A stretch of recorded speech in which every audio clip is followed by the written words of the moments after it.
When I was, let's see, when we moved to Hickory Flat, I think, like I said, I was in the 3rd grade, and there was a gin, a cotton gin, near our house, and my mother made me a cotton sack out of a pillowcase, put a little strap on it. And on Saturday mornings, I would go up to the cotton field behind the gin. A gentleman named Mr. Brown owned the gin and the property there, and I would take my cotton sack and go up there and pick cotton all by myself out there on Saturday morning. And I would pick till about dinner time, and I guess I would probably get about 10 or 11 pounds. And it paid 2.5 cents a pound. I would carry it up there, and he would look at it and maybe weigh it. I don't know if he actually weighed it or not, and give me a quarter. And then I would take the quarter down to the store, and it bought me a Coke and a candy bar and a new Superman comic book. So that was my earliest recollection of working. But then as I got older, during the summers, there was still cotton to pick. Everybody raised cotton, and actually, and I don't remember exactly how this worked, but we would start to school in the fall, like in July or something.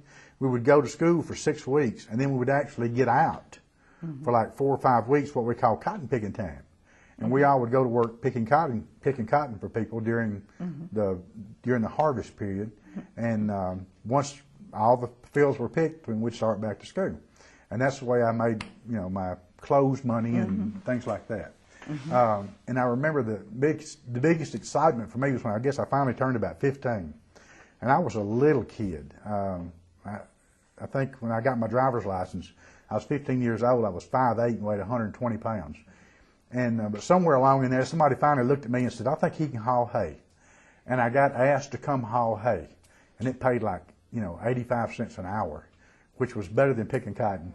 So and I remember thinking, "Well, I finally, I've made it now. I'm gonna make 85 cents an hour." But those were the kind of jobs that all of us kids had. We either, we picked cotton, we hauled hay, we carried newspapers. I had a grit paper route. Have you ever heard of grit papers? But it's a southern thing, I guess. And I helped another guy with a paper route. We'd mowed some yards and really just whatever we could find to do. There was a little grocery store there in town. I'd go down there and maybe help sack people's groceries and carry them out to their cars. Who owned the grocery store? Harold Simmons, local businessman there in Myrtle. But it was kind of hard in a small town to find summer work. They just, didn't have transportation and couldn't really go anywhere. So it was a little difficult, but we just did whatever we could find to do.